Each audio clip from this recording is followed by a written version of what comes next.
Welcome to the Beauties and Beasties podcast with Alex and Sean.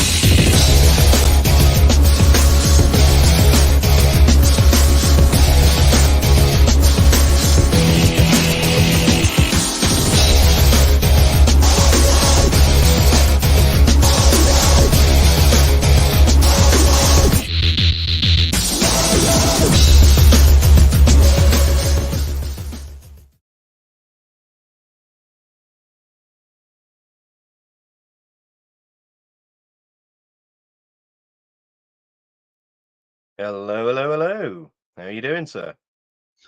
I'm good, fella. How the devil are you? I'm doing very well. I'm being nice and busy, which is always lovely. New roles keeping me sufficiently entertained and out of trouble. Well, slightly out of trouble. You know me. Never one to not be in trouble. But there we go. I have a question for you very quickly because every time we come on, and I was just thinking this, I do the hello, hello, hello, which is, I don't know, a catchphrase maybe, but you're always looking at something slightly off screen, like a news presenter is. I feel like you should be shuffling a sheaf of papers in front of you. I'll tell you what it is. It's because I try never to miss an opportunity. So when you're talking to the guests like that, I'll bring up job work and I'm just looking at it it's that moment of moving between the two. So I'll shut it down as I always do. And sometimes as well, if we've got someone coming on, I'll be doing a little bit of Google research or looking through old jobs and different things like that, just fine tuning my devious mind. Yes, Ooh, there we go. I saw something very interesting today. Mm-hmm. Anna Mullins has left Pestfix. Really? Well, I say really. I saw her put the update on LinkedIn yesterday. But yes, it's interesting. I mean, it'll be interesting to hear what she has to say about that. It'd be more interesting actually to see where she does and where she goes to next, because she wants to stop in the industry. What you say, she wants to stop or wants to stay? Wants to stop in the industry. I guess that's when the way I read the post, it was like, I want to stop in the industry. I don't have anything to go to. There's any opportunities out there, give us a shout. So I'm sure she won't be short of a job offer or two. No, we can signpost people back to the podcast, see how she could. Yeah, but yes, I'm sure she'll be absolutely inundated with opportunities. Agreed. Agreed. So it's interesting to see stuff like that, and it's not a big industry actually, and there's not, especially when you get to the manufacturers and distributors section of it, there's not that many of them out there. Although there's probably a few more than you think. I think there's there's probably less than 30 M&D members in the UK. That's still not a particularly big number, but still it's a relatively small number of people with a very specific skill set. So it'll be very interesting to see what happens next. Agreed. Any other interesting news from the industry that you've got? Any gossip? To be honest with you, I haven't spoken to anybody because we've just been head down, bum up. I understand everyone's sitting waiting for Wasps coming in. If we had Wasps on the doorstep, we would be fair struggling. So I can't complain. From the industry, not really, to be honest with you. If I'm totally honest, I feel like I'm out of the loop at the minute because I'm just sitting in the office doing work on this, not looking at anything. I haven't logged on to like Facebook for a while. If I do, it's for a minute or so, then I'm off. A lot of people might not know I moved house as well. So I'm contemplating a house move. I moved into a house where it hasn't had anything done since like the 70s. So we had the plumber in yesterday, repiping the house. We need sealing skimmed. We need the electrician in. We need decorators in. Where doors and windows are going in shortly because they're old. The garage door needs to be done. The gardens need to be done. Pulled out. Driveway needs to be done. It's a proper get stuck in job. So I'm doing that as well as this. And then my bees are flat out. They need to be moved. Not this weekend, but next weekend they'll be going to the heather. So I've got I think I'll have close to probably £1,000, £1,500 worth of honey and weight to come off not this Do weekend, you but manage next to sell weekend. it all? I've never had this much, so I'll tell you this time next year. But I think we're Yeah. definitely going to have a look at a wholesaler of some description. Man, just Because make your own a range lot, of mead. That'll be what you need. well, there's an offer for someone wanting to try and make some mead, but I just don't have time to handle it. So yeah, we've got £610 of soft set honey. This will probably be, I think, about another £1,200 to £1,500 of honey coming off here, and then off the heather. I don't know what we'll get off that, but we're gonna have anything from 0 up to around about, I don't know, maybe it's another 500. And that sounds like just far too much effort. Where do you put it? But we're going to get embroidered with bees again. We can't do Yeah, this. We can't do and this. I I've got to ask can't you. do it. I missed last week, very sadly, but you and Hugh, the Chuckle Brothers that you are, took on. I listened back to it. I really enjoyed it, but there was some really interesting sort of like conversations had last week, and it's a couple of people I saw chatting on LinkedIn about it as well. You know, just some of the things that you mentioned, and the Isn't it? conversation on my LinkedIn continued. I haven't been on LinkedIn other than say for a few seconds, so I am totally out of the loop, mate. I haven't heard, seen, or aware of Oh. anything. Oh, well, he did. I think he did a good job, and I think one of those things is one of the we don't talk enough about is the starting up and managing your own business, isn't it?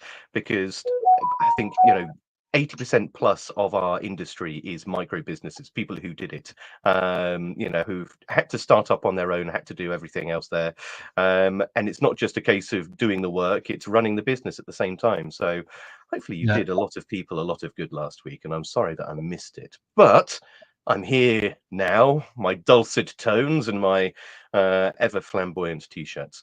And this week, actually, we have one of our first, actually, revisits, don't we? We've been talking for a while about getting some of our favorite guests back on again. And I think we're starting very much top of the list because this gentleman put up with all of our nonsense when we were still on Facebook Live and having to sort of like deal with people signing in and signing out and all the rest of it. So the fact he's come back at all is in itself partially miraculous. What are we looking at there? What are you holding up to the camera? Oh, there's a deer on your no, CCTV. Is that a deer or is that a fox? That's a fox. Who's that and where's that? that is in a distribution warehouse where they have a vixen and a couple of cubs coming, but they've started making a mess. It's quite Hmm. funny what he did there, and the bloke said to us, he said, "Do you know?" He said, "I don't understand it." He said, "But they're getting in the kitchen. How would they get in the kitchen door?" So, just like that. Like literally jumping up and pouring at the handle, were they?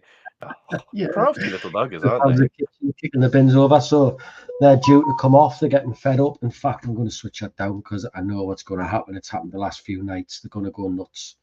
So I think we've sorted out somewhere for them to go as well. A nice place out in the sticks, which will be quite nice. Get them dropped off somewhere. Yeah, he has a question for you.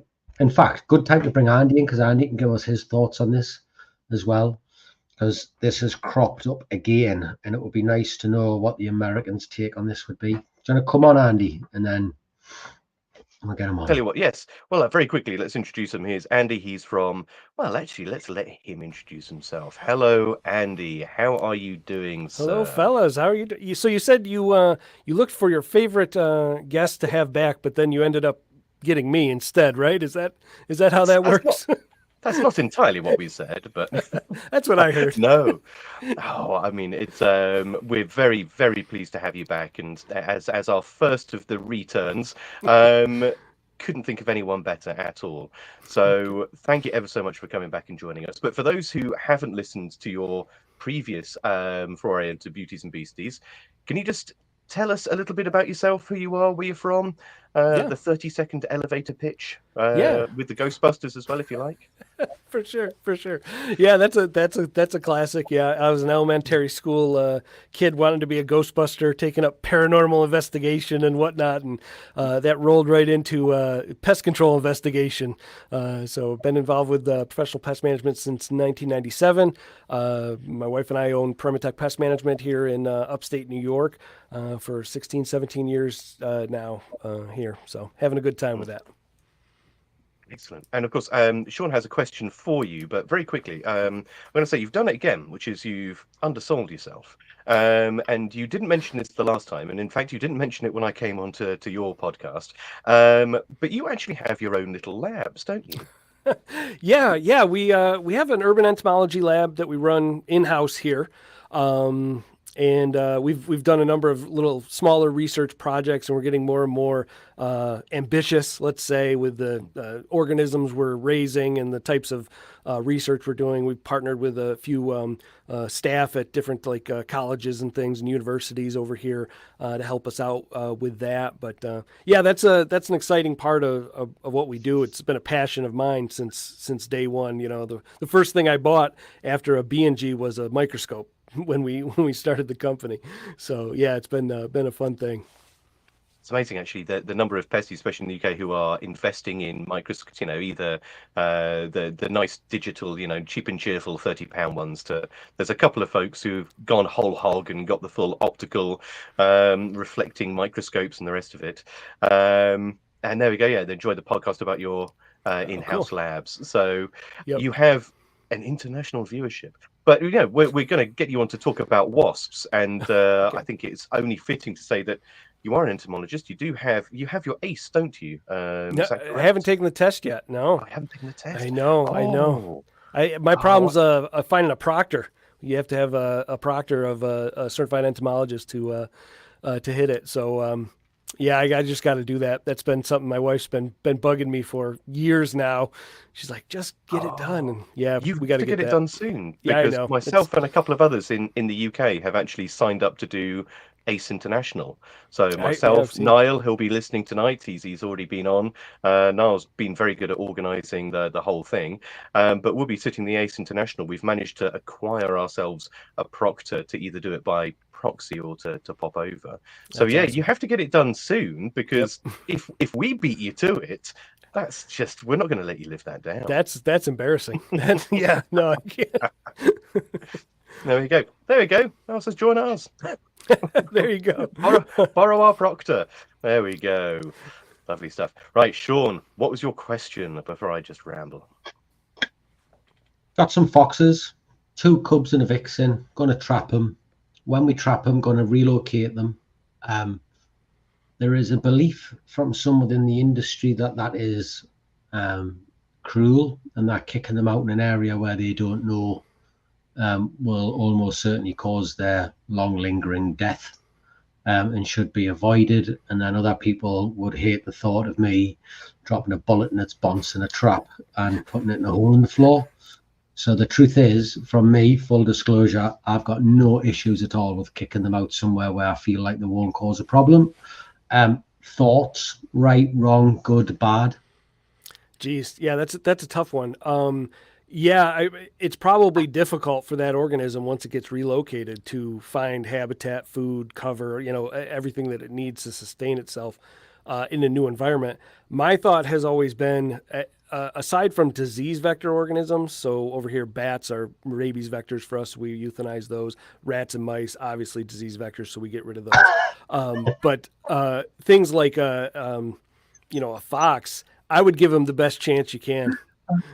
You know what we would get if we shot a bat? Yeah. About 6 months in jail. Well, if we do it like wholesale, like if we went and killed bats, that'd be a big problem. But if we have like a bat that gets into a house, our local health departments want us to euthanize it and send it for testing for rabies. That's where that lands. So it's not like we're hunting a bat or something like that. Isn't Right. the test for rabies, and correct me if I'm wrong, a brain biopsy, which generally means the animal donating that particular Yeah.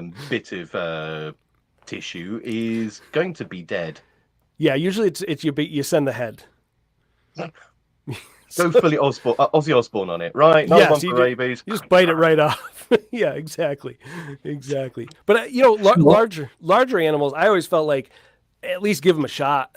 I mean, worst case scenario, they don't make it in the environment. Natural predators and misfortune of being in the environment takes care of them, as it happens with wild animals. But at least they had a chance. That's where I'm kind of soft-hearted with a lot of those things, though. Well, the interesting thing is because and this is I read a study years and years ago. I don't know why I found this study, but as you do, you find interesting studies, you read them, and it was this wonderful study where they'd taken the map, let's just say a county of England, and they had put radio trackers on all the foxes that they found, and the like various sort of like territories that they carved up were so neatly, like they didn't overlap. They basically butted up against each other absolutely perfectly. But the really interesting thing about this study is obviously one of the foxes got nailed, either by a gamekeeper or by a car or by for whatever reason. It Or died. me. It took about a week, or you. It took about a week for all of those neighbouring territories to push into that boundary. Not all the way through. It didn't totally subsume it, but they pushed down and into it. So when you say Wow. what's going to happen when you release an animal into the wild, well, obviously it's going to sit in one of those territories and it'll get chased from pillar to post. And there was like no dead space between Sure. any of those territories. So it's not like you can drop it and miraculously it's like, this is my kingdom now and there is no one else here. Unless it's very lucky or it's fallen into somewhere where it can then outcompete that. It will just get hounded from bit to bit. I think it's that easy. If I was the fox and you asked us what I wanted to do I want to take me chance? Or I'd be like, do you know what it is? I might be able to defend myself against the big foxes around here. I'll give it a go. There might be an area where I can drop myself into. We'll work it out, give it a shot at it. Yeah, we had some have like, I'm sorry. So we had some backyard foxes that drove our dogs crazy for a long time, and I would shoot it with a pellet gun in the rear end, in the rump, to get him to move on from time to time. And he finally got hit by a car, and it took about a year before we really had foxes move on into that area again. So yeah, the pellet gun didn't really deter him too much though. Oh, I'm about to say you've got to be pretty damn close with a pellet gun to dissuade anything bigger than a bunny rabbit. It dissuaded him. It was out the bedroom window. Usually we'd rifle off a few pellet gun shots, and that'd get his attention, get him moving. Nice. I love how different, in what's this? We've been live for 17 minutes. You've been on for 10, and already just the way in which cultures, approach the same task differently is incredible. Hello, Terry. How you doing? So, what was that? What happens if you catch them over multiple days? He's asking us a question, something which I hadn't contemplated, but I know the answer to it. You've got two things. You either just go and chuck them all out in the same area over multiple days, or you chuck them in your garden shed until you've got them all caught up, give them a feed, and then chuck them all out together. But the age and size of them, they're not going to be together for much longer than a few days a week at most anyways. So I don't think you're going to cause yourself that much of an issue. I don't think, but I might be wrong. One thing's for certain, I'm not putting no tracker collar on them and doing any follow-ups. They're out. They're on their own. See you later, Jack. One thing I just have to say very quickly before we start talking about the main subject of tonight, which is Yellowjackets and Wasps and the rest of it, is unfortunately the comments from my LinkedIn aren't coming up on the feed at the moment here, but I've seen one just pop up on my phone. Do you know a gentleman called Christopher Harkins, sorry?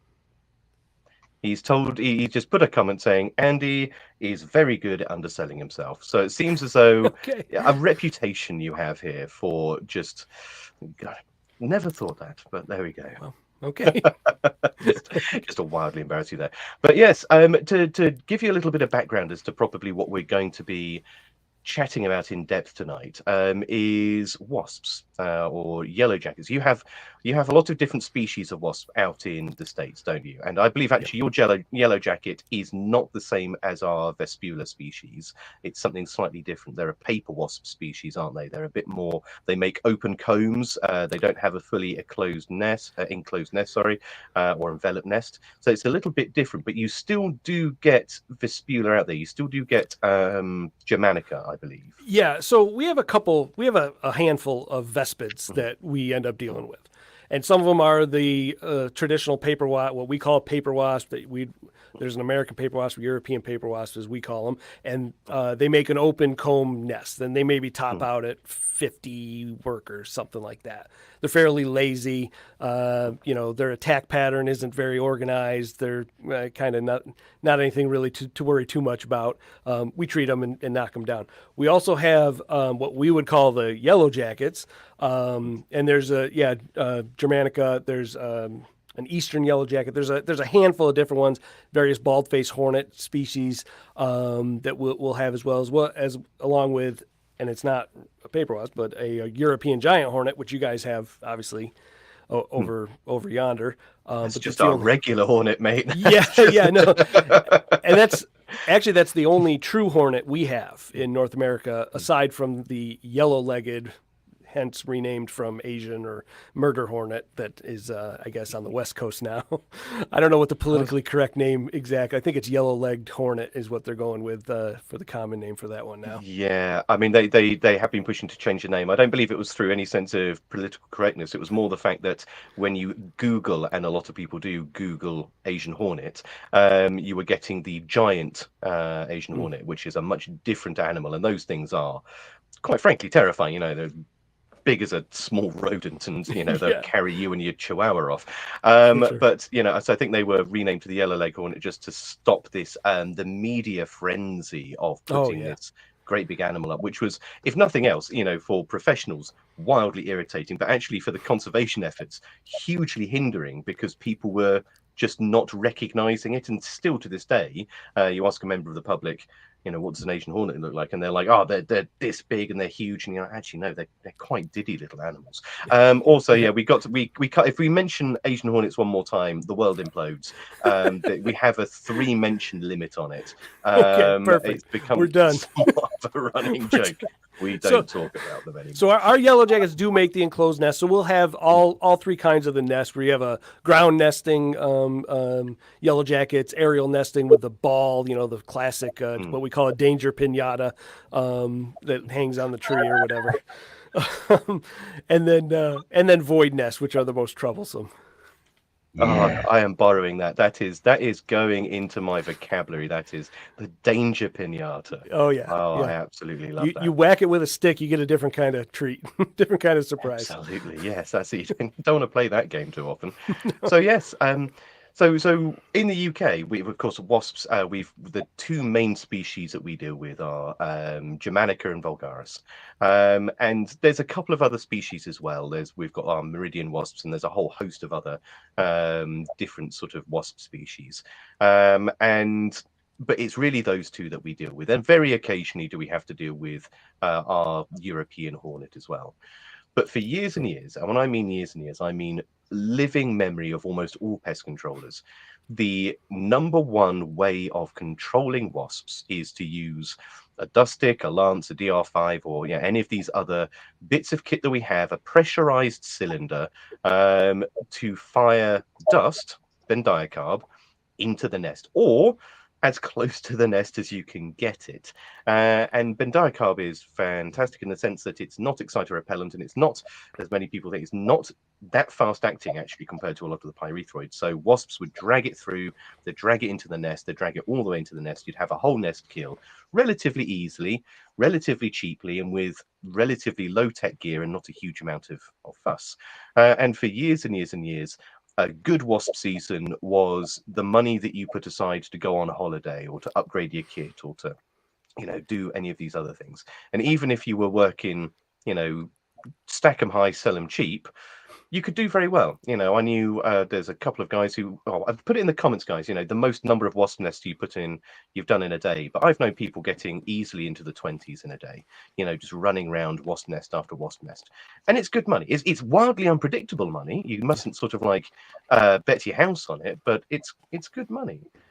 But the problem now being that the mainstay, the product that we've used for so long, Bendiocarb, it's not being defended anymore. It's not being removed from use. It's not being banned. It's not being taken away or sort of all of those other things. Just the company that makes it has decided not to renew the active material anymore.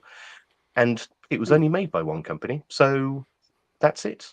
Wow. Job done. So, And I believe, so you guys still have carbamates in general, like, or is that the only one?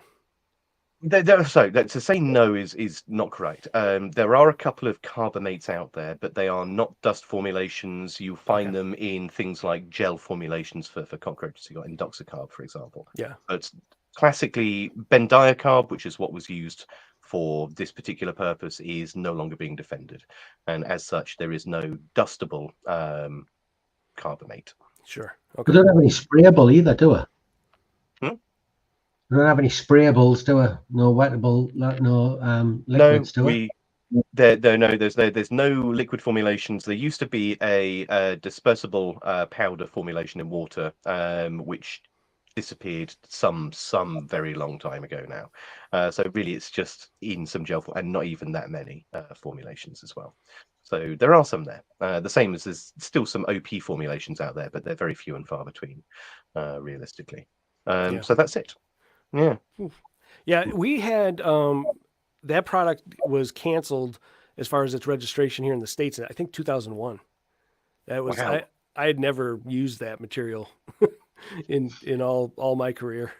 Right. So quickly talk us through then. So if you've never used that, what do you usually use? So talk us through a standard wasp treatment, if you could. So for you, you know, from taking that phone call all the way through to doing whatever it is, just talk us through the whole process. Okay. And actually, as I was looking into this a little bit, because Hugh had mentioned he wanted to talk about this, I actually found that I think that there's some construction practices that are the biggest problem and the difference between you guys over there and us over here. And we'll get to that. But for us, we'll get a call. We'll get a Yellowjacket call. Usually starting 4th of July on through the season is when we start to get our what we call single nest services. And same thing. It's like $100 bill hanging on a branch. You just go pick them up, and it's more than $100 for the service. But you know what I'm saying. So for us, it's typically an aerosol application initially for knockdown, and then followed by a dust. And for us, for years it was it Tri-Dye, I think was the product, was just a natural pyrethrum. And since then that got hard to get in the like mid 2000s. There was like a civil war in Africa where they came from, and pyrethrum got really hard to get. So we moved over to Delta Dust, which is deltamethrin, pyrethroid for the active ingredient. But similar sort of application. So we would typically want to get an aerosol product into the nest core as best we can, from following their entry path straight in. Not with, like, when I say aerosol, I don't mean like a jet spray that you can shoot from 20 feet away or anything like that. Typically it's our favorite is actually PI. That's a BASF product that comes out of the System 3, sort of like a shotgun. It's like, it's like a cloud, and your effective range with that might be 12 or 15 inches. I mean, it's not shooting far, so you're sort of up close and personal. But what it does do is fill a void. So as you let that material run into a void space, it'll fill up into that void and knock down workers fairly rapidly. So if I was to walk through, though, the whole process, let's say we have a void nest, which is the worst. I mean, the whole you got a Yellowjacket nest in a tree is not hard for anybody. We don't need to really probably cover that. But if you have that void nest, our first step is we go inside the structure, determine if there's any access for the wasps to make their way into the interior of that structure. If there's any holes, gaps, if they've already seen some, we'll get a call a lot of times. Oh, my bedroom is full of wasps. What's going on? And so we want to go up there and seal any access points that they may have. For us, and this is where our difference in construction kind of comes in. So for our residential houses, I just got in trouble by the wife all of a sudden. Thanks for the clarification. Okay, so she's always just behind, right, watching over me. Anyway, so we would want to, with our difference in construction, we have typically stick-built homes or timber-built, dimensional lumber-built structures, which is 2x4 framing with an exterior sheathing, and interior, most often it's some sort of plasterboard or drywall type gypsum board on the interior. And what we want to do is we'll actually cut those nests right out of the wall, or right out of the, Okay. almost always it's in the ceilings in these residential structures. They'll enter through the soffit, they'll build that nest above the ceiling drywall, push the insulation up as they build the nest layer by layer, and chew the drywall down until you're just left with a little bit of paint and then a yellow jacket nest.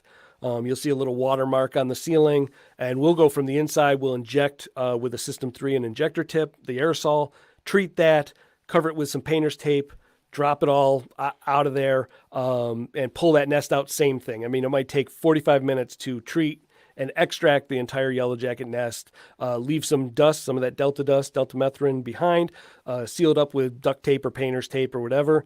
Tell them, 7 to 10 days. Once there's nothing flying around, you can go ahead and have a person repair the drywall.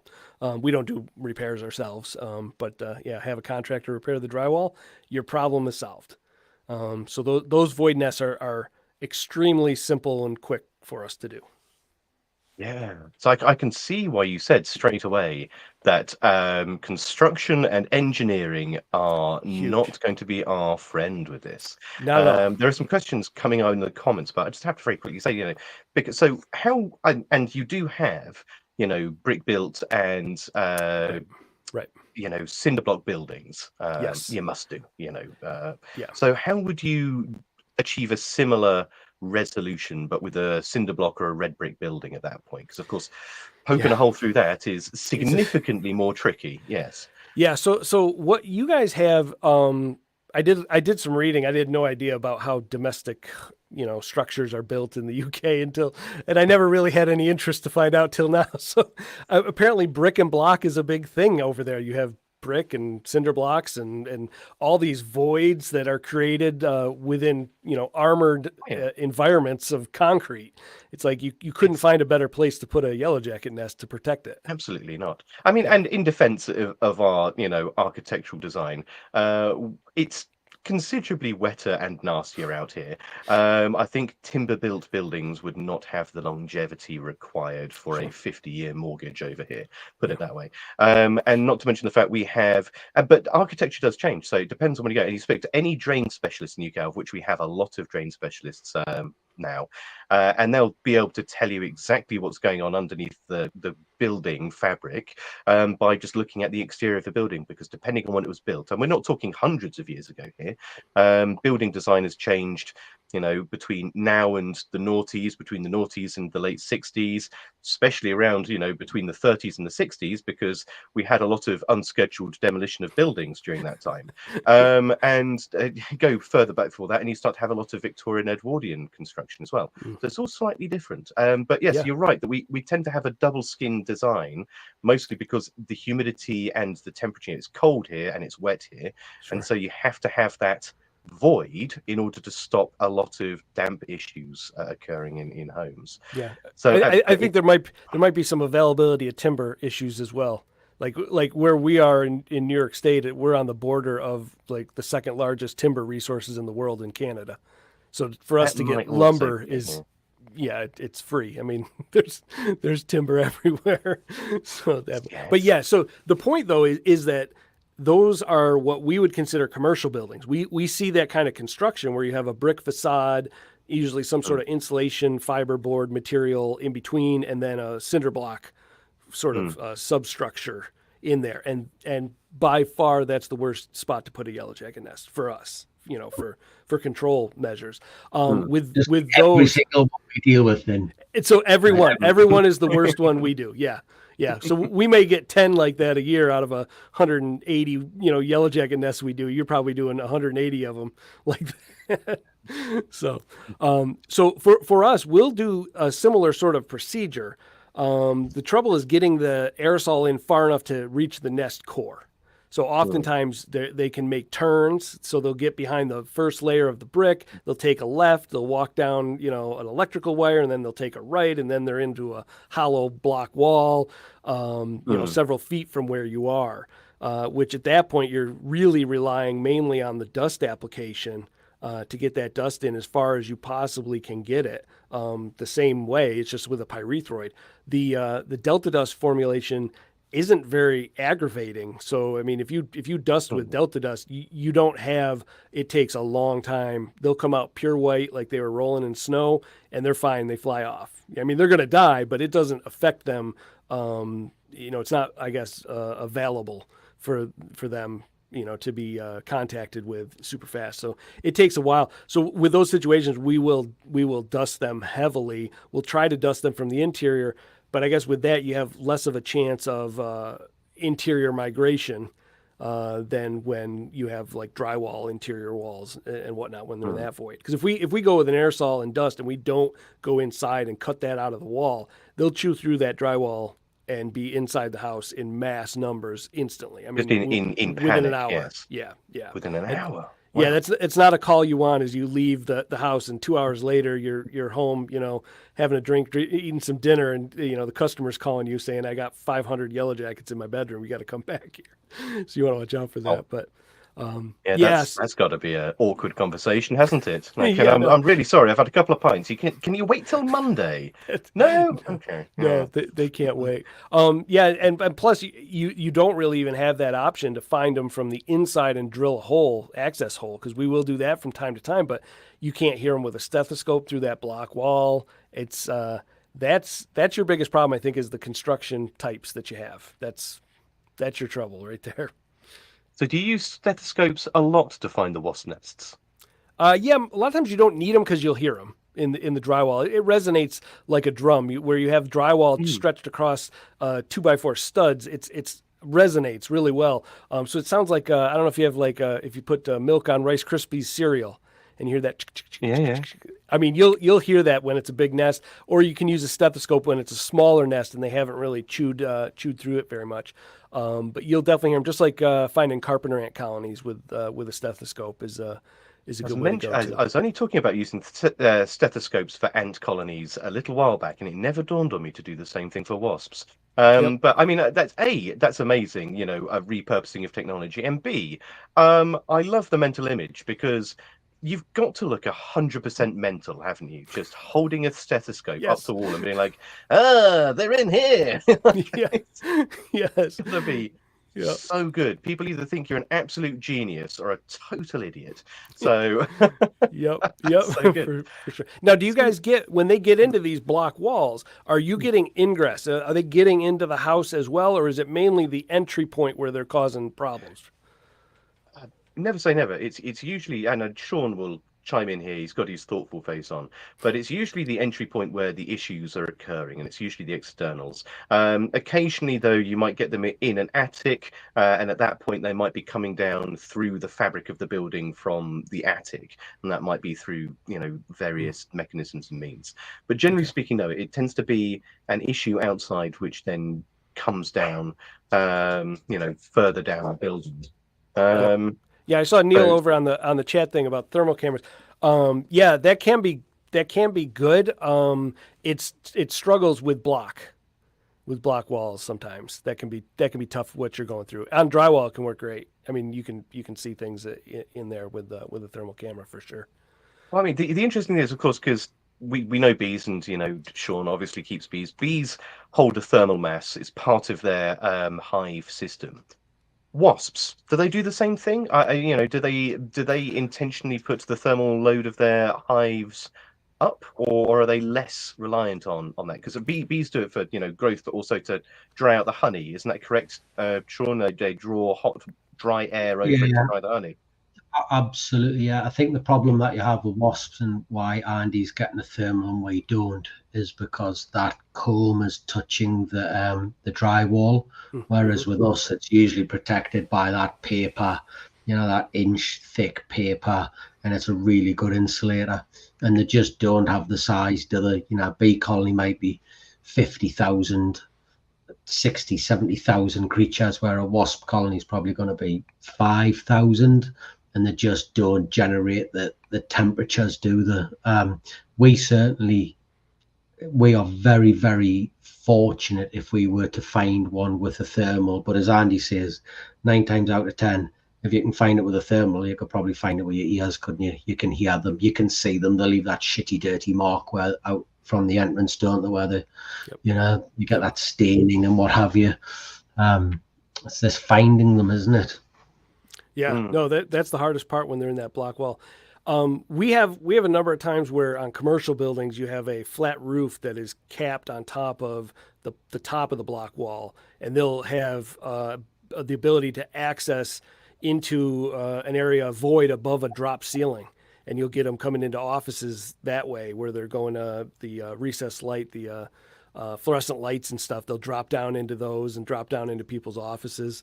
And we've used insect light traps up above drop ceilings to kind of mitigate that when we run into that problem as well. But probably not too many options in your domestic setting.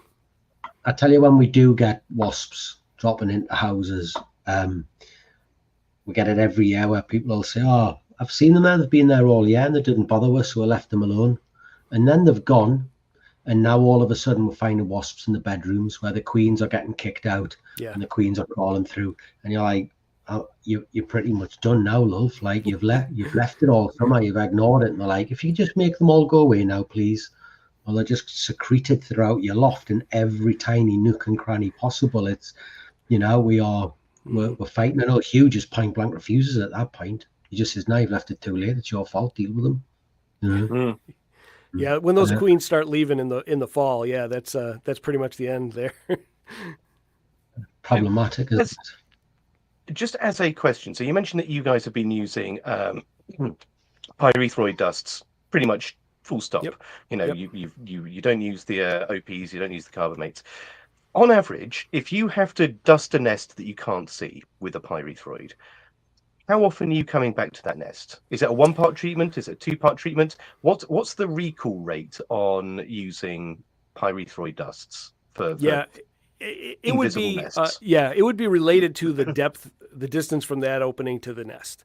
So the further the travel that the yellow jacket does once it has entered the entry point, the higher the recall rate is going to be. If it's a foot or less, it's very, very low. The very recall rate, the callback rate is what we call it, might be like 7%. I mean, it's like not very often. It's usually a one shot deal.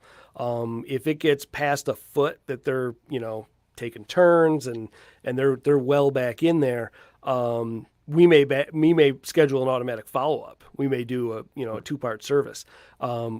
Sometimes we'll come back and you can tell that most of the colony has been destroyed, but you'll have new emerging pupas that are coming out because obviously they were protected in their pupal casing, and they'll come out and it'll seem like the nest is dead, and then a week later you got 20, 30, 40 of them flying back and forth. That will happen from time to time. If the nests are very large and it's later into the season, the chance of having to go back gets higher because they'll wear away that dust material. They'll take such a high dose with them each time. They'll walk through the dust. They'll clear a path, basically a clean path that other yellow jackets can come behind them and continue on their work. And so you may have to reapply just if the numbers are super high. Okay.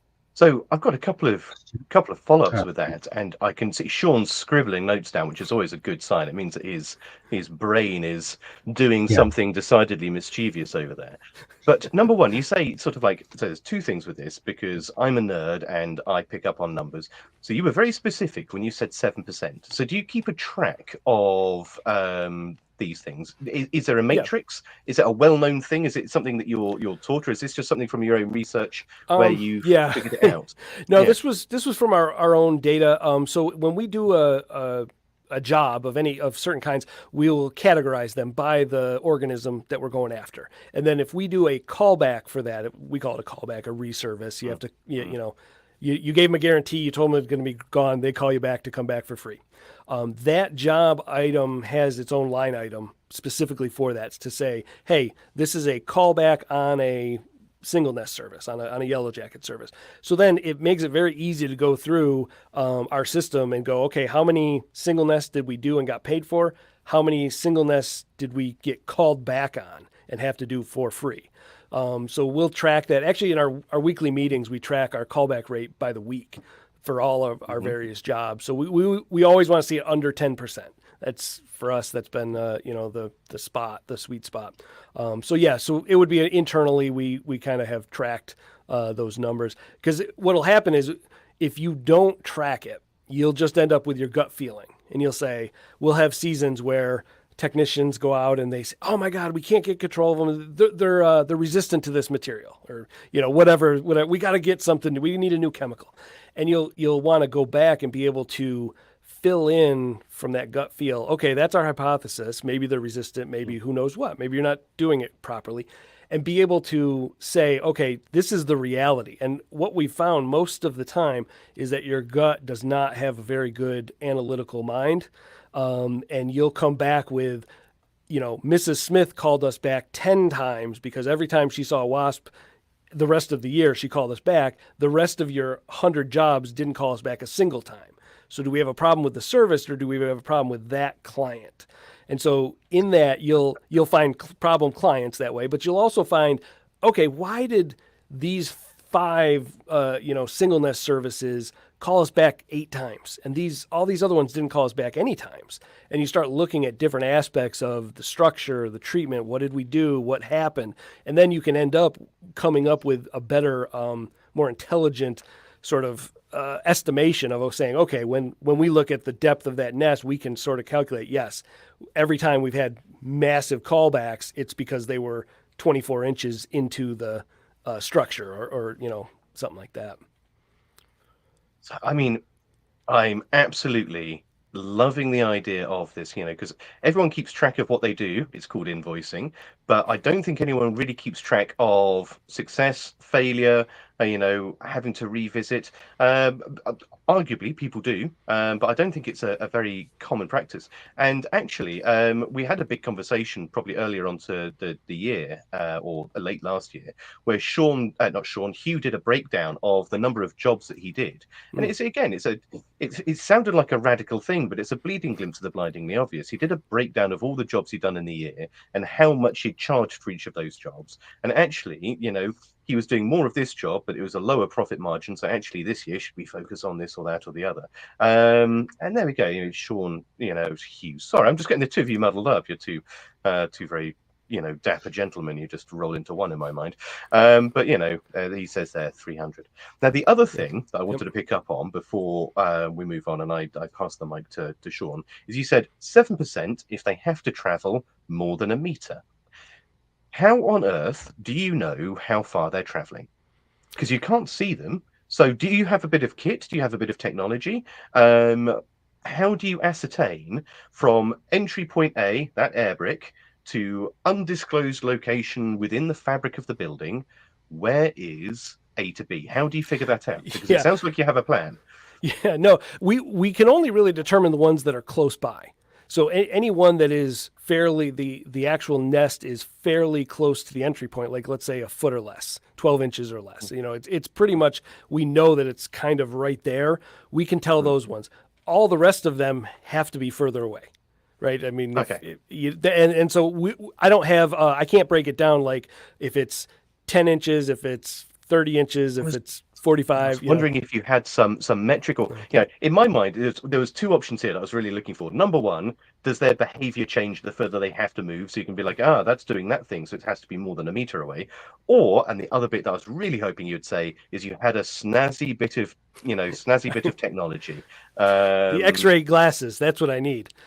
Or some kind of little sort of endoscopic camera that can, travel around corners. Yeah, we have used, we call it a borescope, a small little camera on a line, and you can put it in and see what's going on. We have seen behavior changes as they get further away when we've been able to observe their travel. So if you are to dust that entry point, and they will become wise to the fact that this is a problem, they'll reroute and say, okay, now I'm going to go the other way and find a new spot. We've had that where we've had callbacks, and they say, oh, hey, there's a second nest you missed, 10 feet over this way. And you find that, okay, no, there's another hole in the brick over there. And now instead of coming out of the nest and taking a right, they're taking a left and going out the other way, because they will get wise to that if you can't kill them rapidly enough, let's say. Yeah, and it goes. So you mentioned pyrethroids, your type 1 pyrethroids, which is your permethrin, tetramethrin, Yep. pyrethrum. They're all type 1s. They're very fast acting. They're all very super repellent at the same time. That's why you use them for Sure. mosquito nets, for example. But your type 2s, which is your cypers, your alphas, your deltas, and your lambdas, all of the big names that just sound big at the end of the Yeah. day, um, much more potent, but much more slow to act. Yeah. So although they're still repellent, they're not nearly quite so. But there is still an element of repellence, as you say. They might walk through it if there's no other option. But if there is a plan B, they're not going to walk over that particular pit of fire. Yeah, and that brings Um, up some exclusion issues there too. Is sometimes we've had situations where when we'll have a commercial building that has textured poured concrete on the outside, and where the roof cap aluminum sits, there's like a million holes. We'll go and fill those and leave one open. Like, this is your exit point, and fill all the rest of them. And that kind of brings up another thought that I had as I was looking at your guys' situation. Do you guys do any kind of prevention? Is there exclusion work, or is there like anything like that? if you ever come visit us in the UK, and I'll let Sean give his thoughts on this in a second, please have a look at our roofs. They are red tiled roofs that are basically overlapping shingles. But I understand from construction out in the States, you'll get shingled roofs, but they'll basically be tiles battered onto a piece of OSB board with a damp proof membrane between A and B. Asphalt tar paper type. You can walk on them kind of things. Yeah. We have clay tiles that are kind of this shaped, and one hooks onto the last, and that's it. They hang like a daisy chain from the spine of the roof, and with that there's a lot of gaps between them, and then there is a weatherproof membrane, but not in the same way that you're thinking, that sits on the other side of the joist on the inside of the building. And usually we get a lot of wasps coming in and out, and that, and to try and proof that, well, It's Sean, tough. tell me how you would proof a red brick or a tile roof building. The other thing with proofing them buildings is they need to breathe, in order to 3 mil, I think you would end up with a lot more problems through the lack of airflow than you would through the, that condensation build up on them cold tiles and it would just be a total nightmare. But no, we don't proof anything like that. So sorry. Go on. No, I was just going to say one of the things we deal with, is that exclusion can be difficult. Our exterior facades on our homes are typically some kind of siding, vinyl or aluminum type siding, and it leaves tons of opportunities. So most of the services that end up happening being wasp wise here end up being prevention treatments in the spring to stop nesting before it happens. So we'll make an application. There's companies, around here that do almost exclusively that, like all spring long. As soon as the snow's gone, they'll treat exteriors of houses, all the little cracks and crevices, to prevent the wasp from building a nest in the first place. Because controlling one queen is a heck of a lot easier than controlling 500 workers. I love the idea of it. Do you we're think not you allowed can to manage do that, that. Sean?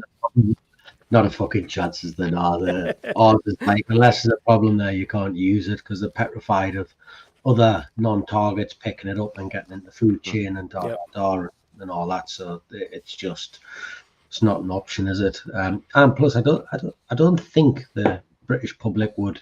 I think they would look at us like you are like a burglar, like a robber. If you went round and said, "Don't worry, we'll spray all your cracks and crevices and we'll stop wasps coming," they'd be like, "What are you on about? We'll just get it treated for 70 quid, 80 quid, 100 quid if it happens. Other than that, I'm just not getting it done."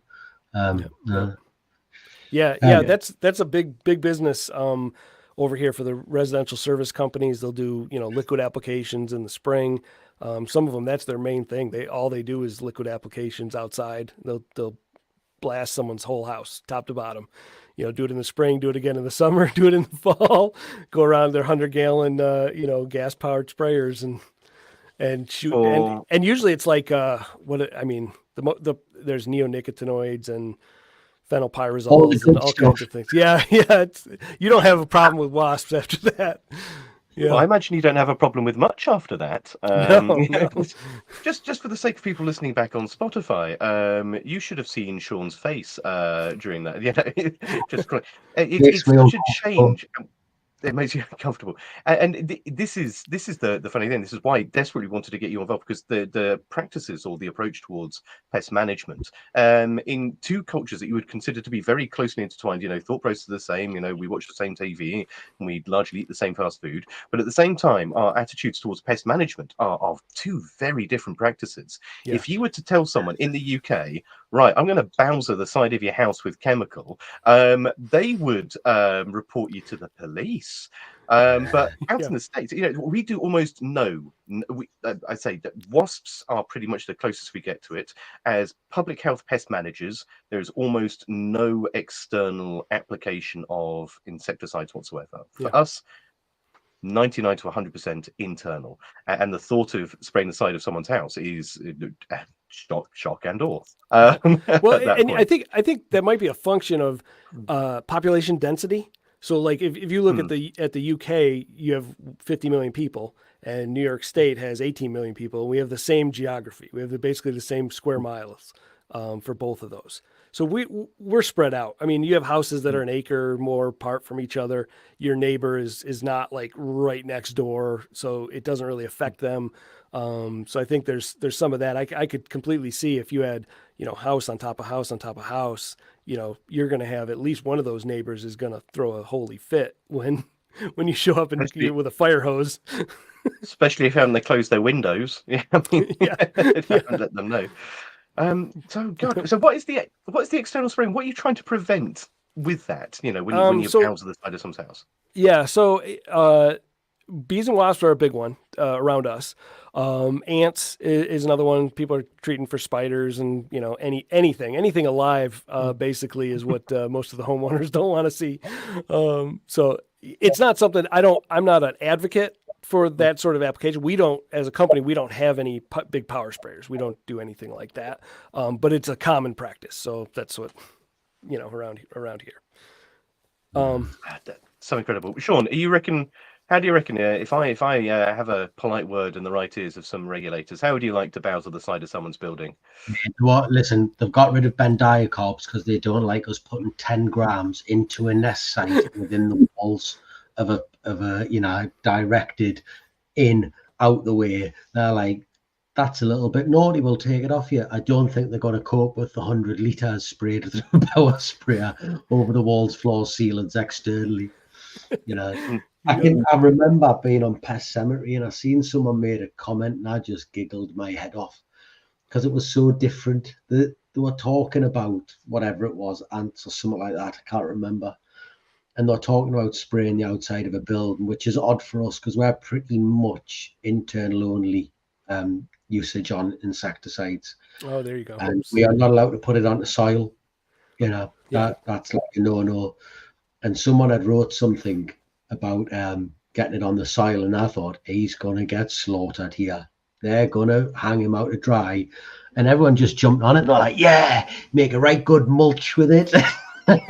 Wow. Get it deep down and really get it wet. And that sorts out the men from the boys. And I was like, oh my God. Yeah, we actually had a change here in New York State. Our regulations, they tried to make neonicotinoids completely illegal for, you know, exterior applications, but we were able to lobby. Our state association was able to lobby the legislature enough to have a little carve out exemption for structural applications, so that we can still make applications to people's homes, you know, around the foundation and eaves and things like that. But yeah. Yeah, you guys are in a tough spot. Just a massive no for us. It's a massive no. So when I was thinking about what we actually do, I figured you guys would have a kitten when I said what we actually do. I went through and I was looking at, I don't know if you guys have seen these. Yes, I've helped create several of them. So I had some questions about these. So I was looking through them. So one of the things that I noticed, and this comes to the crux of what we're talking about with, making a preventative application, is something that is not really tenable, right? It wouldn't really be, wouldn't jive with these best practices you have.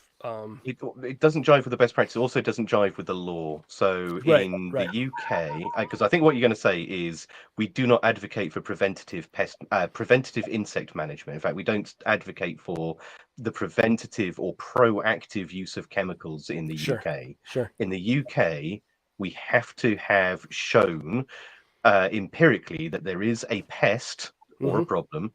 Right. To be able to apply insecticides. Is that where you were going to go with that, or was there something else? Kind of, but in reading these, we have pest management professional must be confident that pest species is present. If evidence is not apparent, blah blah blah blah blah.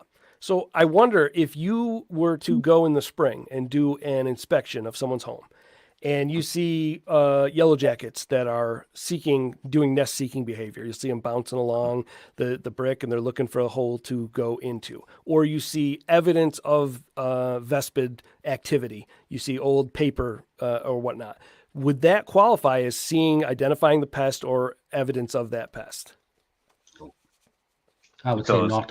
You'd have to have a queen actively building a nest for that to be the case, because she might be looking to get in, but if she isn't there and she moves on, you couldn't then it would be almost a backdoor treatment for us, wouldn't it? Because everyone would go, I've seen some queens hanging around the gutter, so I power sprayed the house with 100 litres. Unless it's actually there, unless there is an active infestation in that house, I think we would definitely not. I would like to think we would definitely not do it. So she'd have to have picked a nest site and built a foot and started the little, the little comb. Now, how does that play if you were to inspect somewhere and you found blood droppings from bed bugs on sheets, but you didn't find any bed bugs? You would do I would do a bed bug treatment on that, because you'll be saying that is evidence of an active infestation, because it's very easy not to find the bed bug. One bed bug casing in that property would be enough. But what you couldn't do, and this is where people sort of get themselves into a little bit of trouble, or sometimes get themselves confused, is when, and for exactly this point, you get someone who says, I'm getting bitten, and you tip up and you can't find anything at all. And then you'll have seen some of the posts on our things. You've got people saying, I've sprayed Comfort in water. Comfort's like clothing conditioner in water around the house, and they've been really happy. It hasn't done anything, but it's put the mind at rest. And I'm like, that's kind of deception, isn't it? Inducing the mind to believe so. That's where the problem comes from. And then you get parasitosis, don't you, and things like that. So with us, we have to find evidence of that there. Agree, Al, on that? Yeah. I would, and I'll chip into that to further balance that statement with the rather startling admission that all squares are rectangles, but not all rectangles are squares. And with that, not all wasps are pests. So that wasp that you see flying around your house, actually, in reality, it may pick up, it may set up shop in your house. It may disappear off out into the woods where actually it's eating caterpillars, aphids, mealybugs, and it's doing a generally good thing. So not all wasps are pests. So just to see a wasp isn't necessarily evidence that it is a pest. However, you're right, when it has the little stalk, then we sit there and we treat that as an active infestation. Now, when it comes to bed bugs, I would argue, and if we're any pests, unless you have visually identified that animal, there is a rat there, there's a mouse there, that animal is physically there. If you're looking for the evidence of that animal, I would always advocate that you find at least 2 complementary bits of evidence, 3 at best. Because if you find a shed skin on the floor, great, that's evidence that there was or possibly is bed bugs. But that thing could have been from an old infestation. It's blown up to the side of the carpet. You've just found one. You found blood spotting on the mattress. Okay, that could be new, it could be old. The more bits of evidence you find stacked on top of each other, the higher the probability is that infestation is current and ongoing. If you find just one casing, does one swallow make a summer? That's an old and very weird expression there. But I would always advocate that you find multiple pieces of evidence to stack on top of each other in order to if you're not seeing the animal directly. Otherwise, you run the risk of treating for no reason. Sean, you happy with that, or are you much more hard? No, I'm pretty hot with that. We don't treat unless there's something there. And I had one the other day. The guy was like, "Listen, my mum's doing me nothing. You know, you're gonna have to do something." I was like, I can it. You know, I can't do it. I'd love to charge you to spray your house for nothing, but I can't do it. I just cannot do it. The other thing we've found as well is, rightly or wrongly, the people who suffer with a parasitosis tend to be quite sensitive as well, don't they? So a lot of the parasitosis jobs we deal with have come from carpet beetle infestations, you know, where they've been a bit reactionary to it. And I say to my customers or this is what I say to them all the time. Everyone, in my belief, this is just my belief, everybody suffers from parasitosis. You've been doing a flea job and you're driving down the road 2 days later and you're like, is it getting this? And you're like, no, it's just I've done a flea job. It's fine. And it's just a more extreme version of it, isn't it? So it usually follows that they've had a problem's been cleared, and they just can't get the brain around it. It just puddles the brains, done it. So you would just end up doing treatment after treatment after treatment after treatment after treatment. I know some people would, but we definitely would not. That being said, I need to ask you some questions because I'm going to miss my chance and we're running on. I've had some thoughts. This is open forum for anybody. Finding the nests, and I'm going to have a play with it at some point. I want to try one of the audio. I'm trying to think what they're called. They're like a thermal camera, but basically they've got 15 microphones in them, and they can pick up the sound of a leak on a pipe.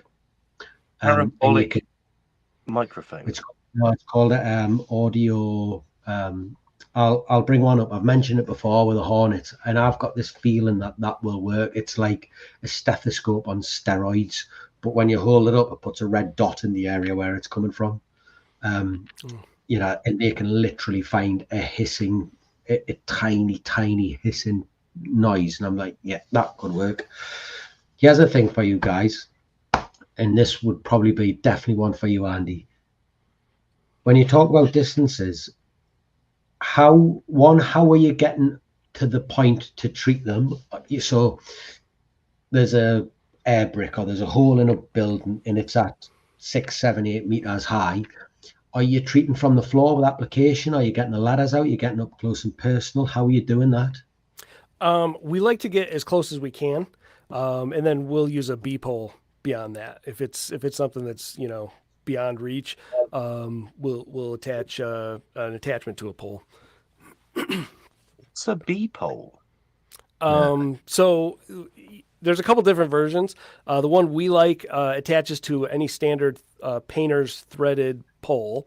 So you can have these painter's poles that are extendable. They collapse down to 8, 10 feet, and they'll extend out 20, 24 feet, 20, 30 feet.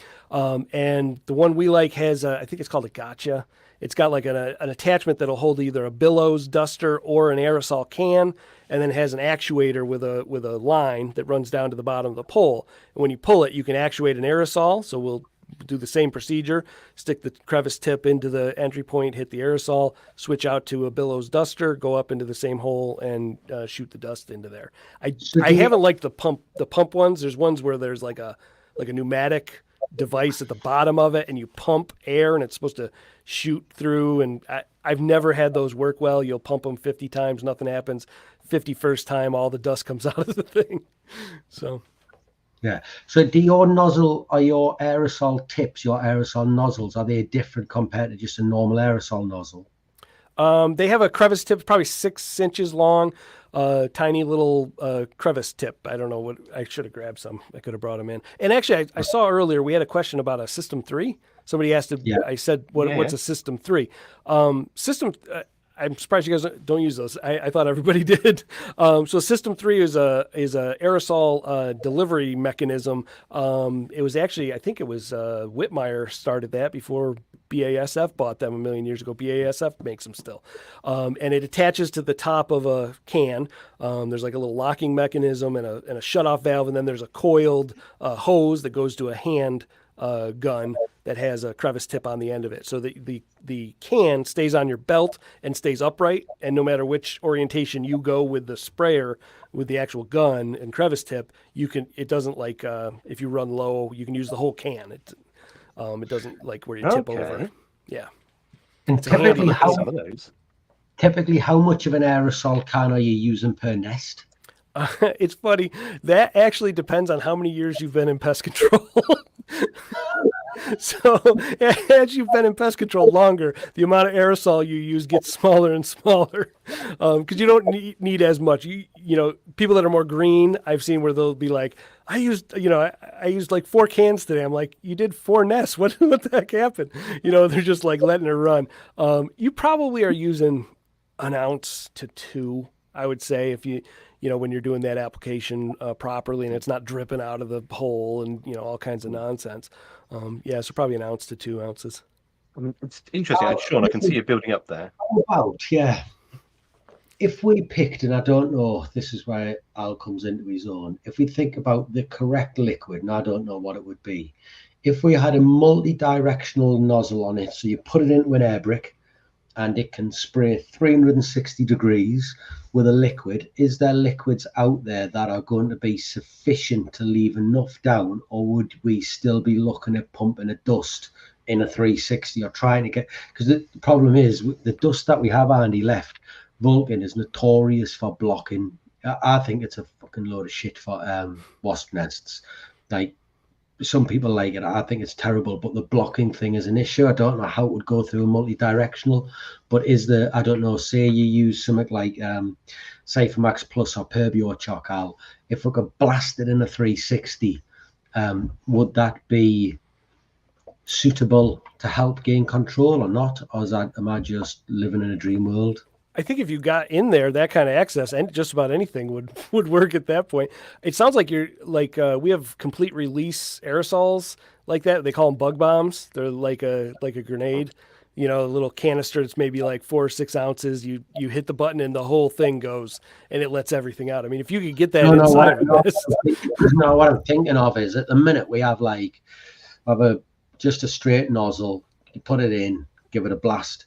But if you cap the end of that nozzle and put 4 holes on 4 sides of it, so instead of it going straight out, it comes out at 90, 90, 90, and 90. So it covers that cavity, because a lot of the problems that we are going to have, I'm sure, is exactly as you said, finding that nest. And as you say, if it goes up and left or up and right, you don't know. Like, how do you start to? I'm thinking, is there a mechanical thing we're going to be able to do to? I think there's some termite application tips that do exactly that for void treatments into walls, where you can pressure into the wall and you can spray in all directions in there. We do use occasionally. We will use it. We don't do it as often, but here in the States, a lot of people do.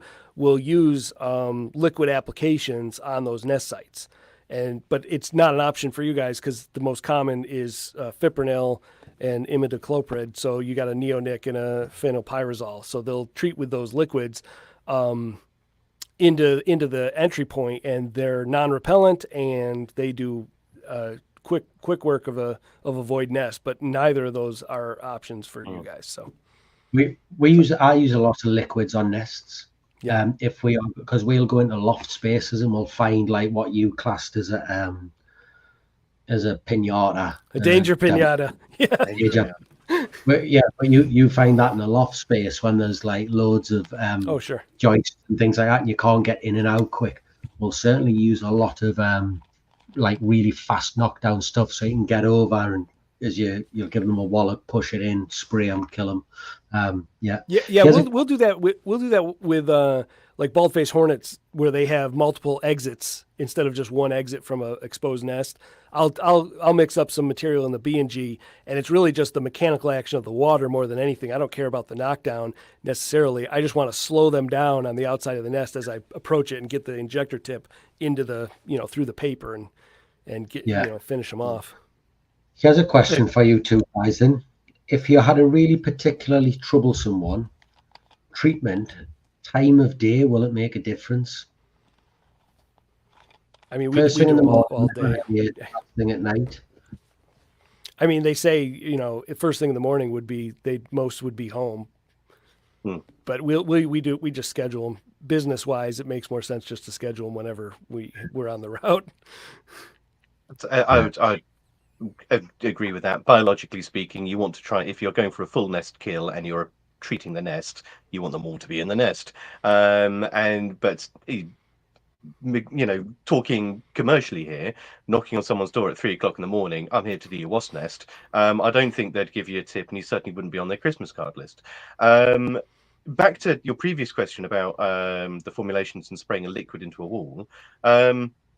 If you were anywhere close to the nest, it would theoretically work. If you weren't close to the nest, the problem with liquid insecticides, let's run down the list. If you've got an EC, something that's based on kerosene, based on a heavy solvent, that would hit your brickwork, that would hit your woodwork, and that would be like a sponge. It would be straight through. Same with most EWs.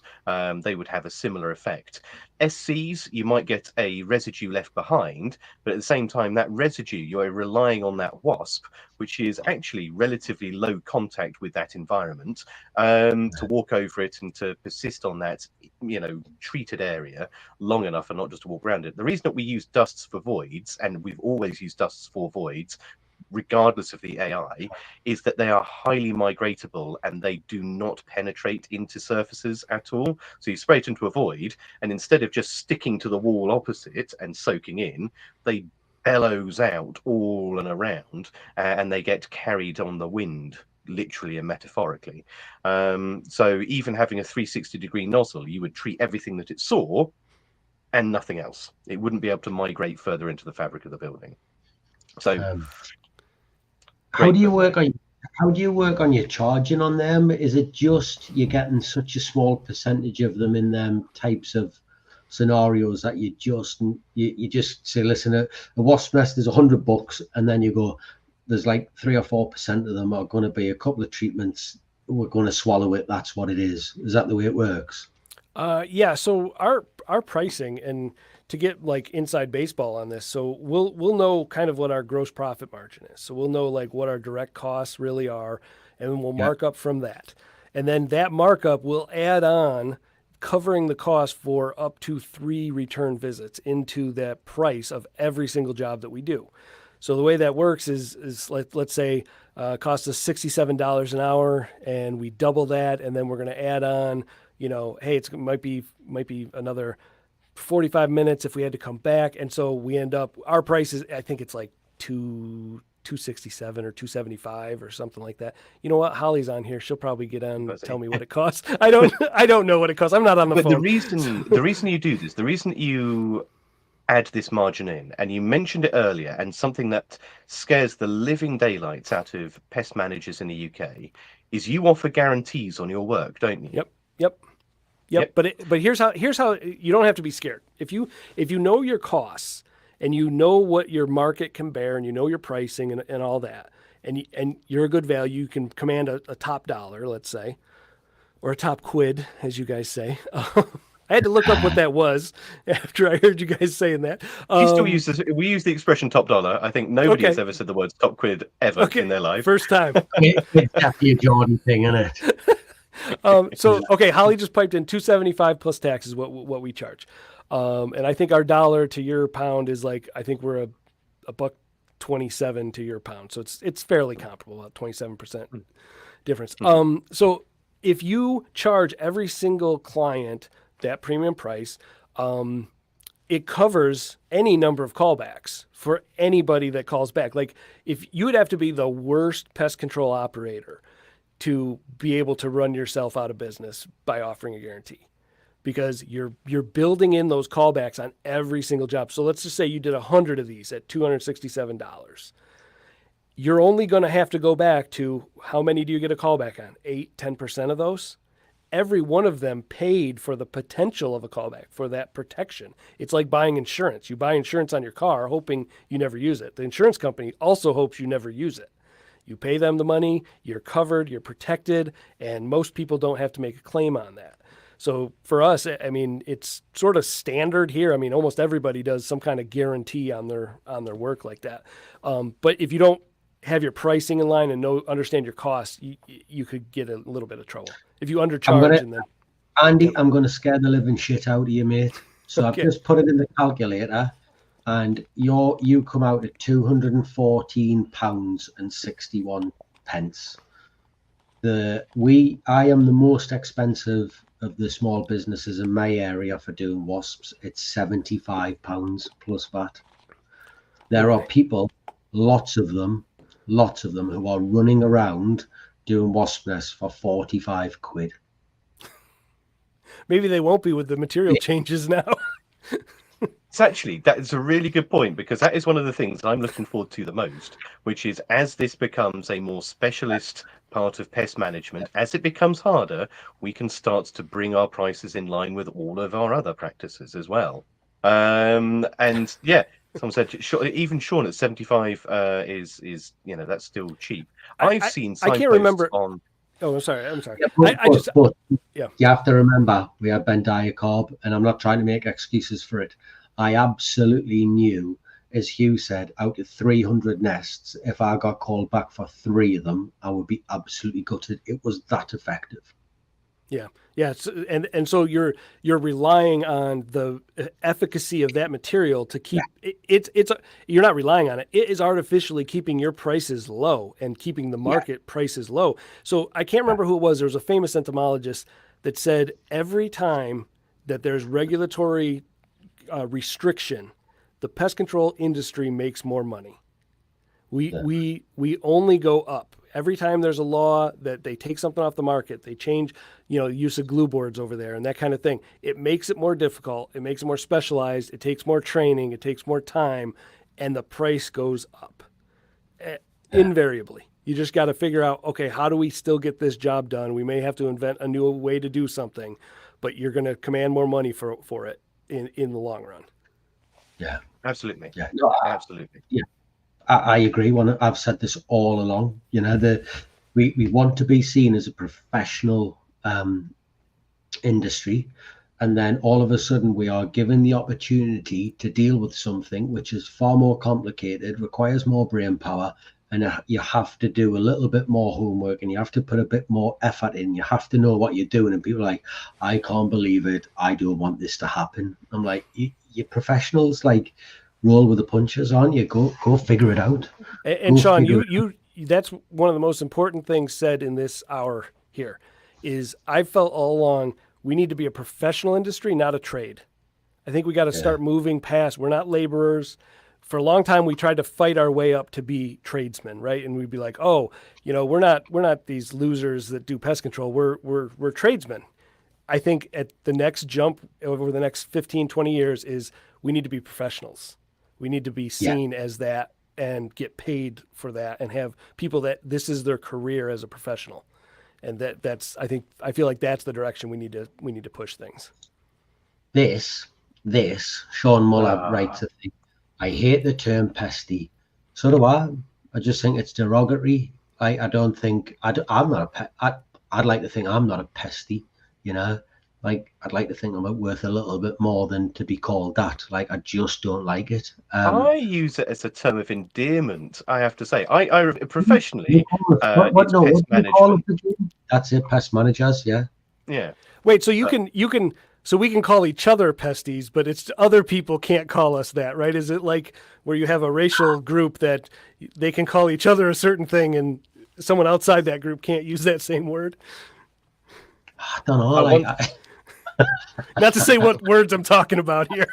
I'm sorry, Andy. I don't know what word is it. What word is it you're talking about? Danger. Pineapples. Oh, what? Yeah. That's the safe word, apparently. Right. To be fair, I once wrote an article for Pest magazine where I referred to the pest management industry as my fellow pesticles. They pulled that, really irritating. I was hoping that would have got through the net because I would have really enjoyed that. Didn't make it. No, the editor picked up on my pesticles, so I was very upset by that. I did set up a TikTok for a while called Pesticles. Got a lot of followers. I don't think they're expecting anything to do with pest management, but there we go. Go on. What's there's lots more here. We're coming up to the 1:30 mark, so really we shouldn't get embroiled in too much. But go on. You said you had some other questions about the codes of best practice that you had there. What else was it on there that was of interest to you? Oh my goodness. Yeah, let me see what I got here. I actually went through and highlighted things and put notes and all that. So no, absolutely, we've got to give this some time. Then you've done your research. Well, So, and so I tell us. wasn't the questions I was having about your best practices. I'm not advocating. I was for a position of saying like, yeah, you should just spray everything and just hope for the best. I was just interested because it's not a standard that we have here. So I was curious about how does that actually work when the rubber meets the road on those things. Let's see what we And got that's here. always the way, though, isn't it? So with any good practice guidance, with anything like that, the skill and the aim is to try and narrow the gap between academically and technically good and realistically achievable. At the end of the day, So yeah. one of the things that jumped out at me when I was reading through these, there's a lot of it may be seen as. So is there a clear cut illegal, or is there a possibly illegal? If you're kind of doing bad things, they could actually throw the book at you for this. I'm going to give you a good example of this, and Sean's got another one as well because I can see it on his face. But let's take, for example, the dispatch. So we're going to move away from insects for a minute, and we're going to talk about the capture of, we've caught a squirrel or a rat or an animal in a live capture trap. And we are then required to dispatch that because, so let's take a squirrel, for example, under the Prevention of Damage by Pests Act and the Wildlife and Countryside Act. We cannot release that animal, we cannot keep that animal, so we have to legally dispatch that animal. So to what we do then, of course, is we will then humanely dispatch that, and the humane way we dispatch that is a blow to the back of the head, mechanical blow to the back of the head to render it irreversibly unconscious, and then, double tap for good luck.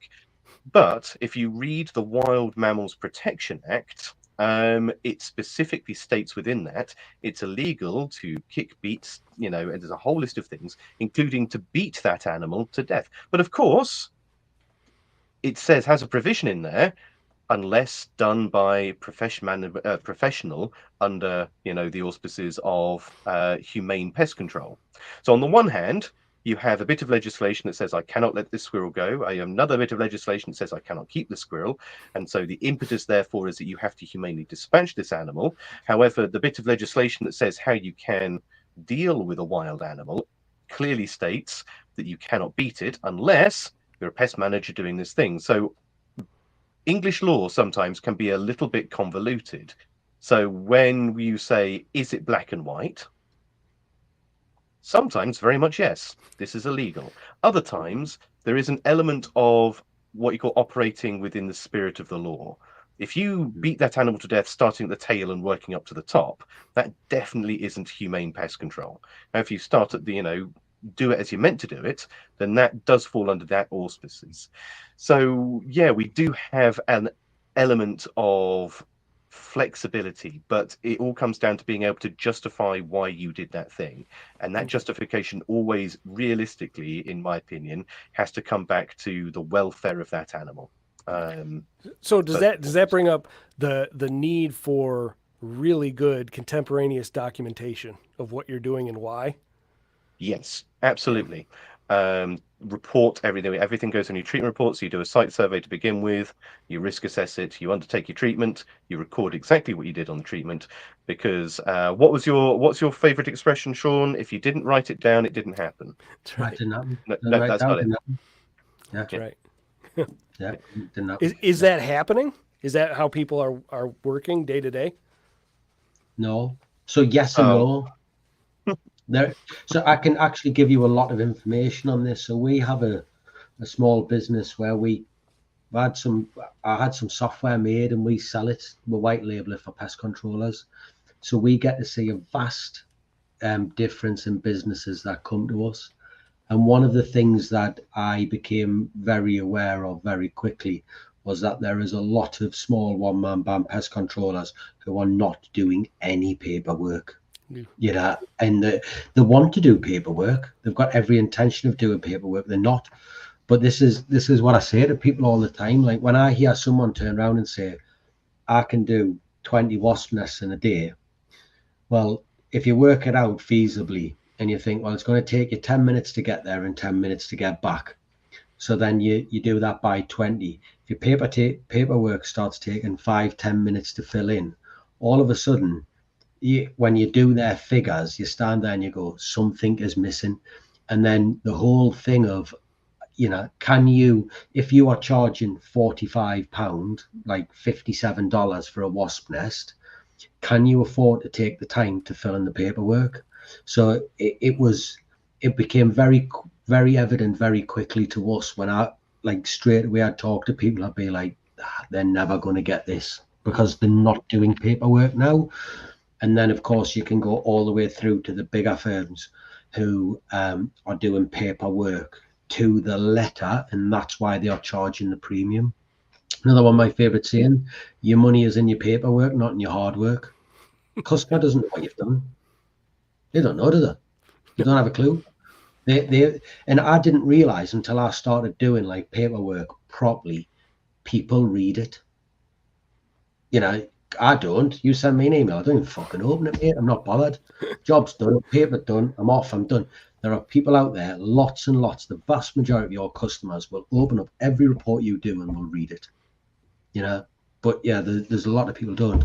Going back to the is it lawful, there are laws. I don't think anyone's ever been prosecuted, really, have they? We've got the care of substances hazardous to health that says we must take the least toxic means possible of dealing with a job. We must. That's like bog standard law. But it's that old thing, in it. Unless someone dies, you're probably not going to get done by it. So. Wow, least toxic is scary. That sort of language makes me cringe. Because are you really using the least toxic method? I've made more money out of doing least toxic stuff. I make considerably more money out of doing non-toxic than I do from doing toxic. Yeah, considerably. So, for instance, prime example. I know we can't poison them, but like pigeons, seagulls, stuff like that. There's big money in them. That's all preventative measures. We take honeybees out of buildings, like, I don't know, the lads who kill them. And I promise you, Andy, I'm not shitting you when I say this. We've got people, numerous pest controllers in my area, who will race each other to kill a honeybee colony with chemicals. I've seen it happen for like 70 quid. Oh my God. I promise you. Yet where we've built a business off removing them out of buildings, because that non-toxic thing for us is a major one. How much are people going to kill you? If I went in and shot those foxes, you'd be looking at a small amount of money, really. When you start looking at a trapping policy over 7 days and a relocation fee on each one, I'm like, kill it, not kill it. Like, let's do the business, or let's do the maths on this. Let's not kill it. Yeah. And there he is. There's a lot less risk in not killing them as well. Yeah, sure.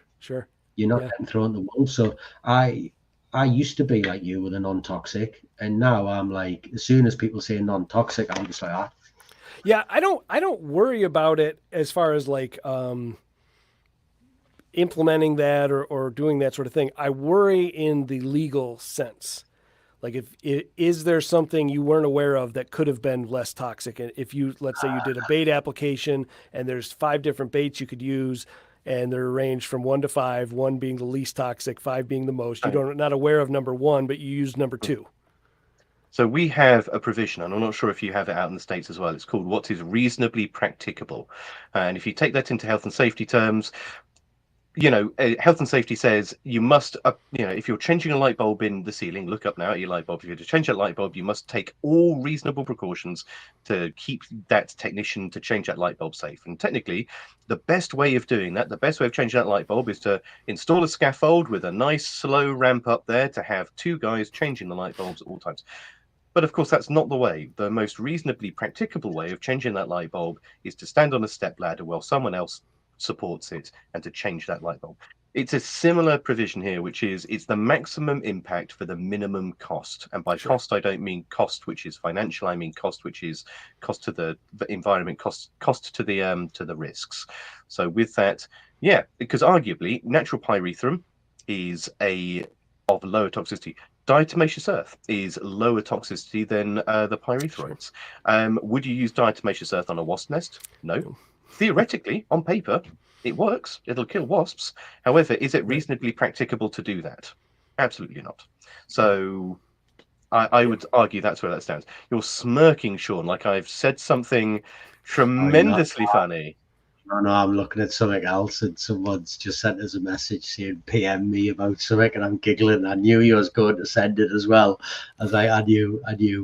I was just being a little bit playful the other night, and someone's caught onto it, so I'm going to get told off for it. But I knew it was coming, so I'm okay with that. It's fine.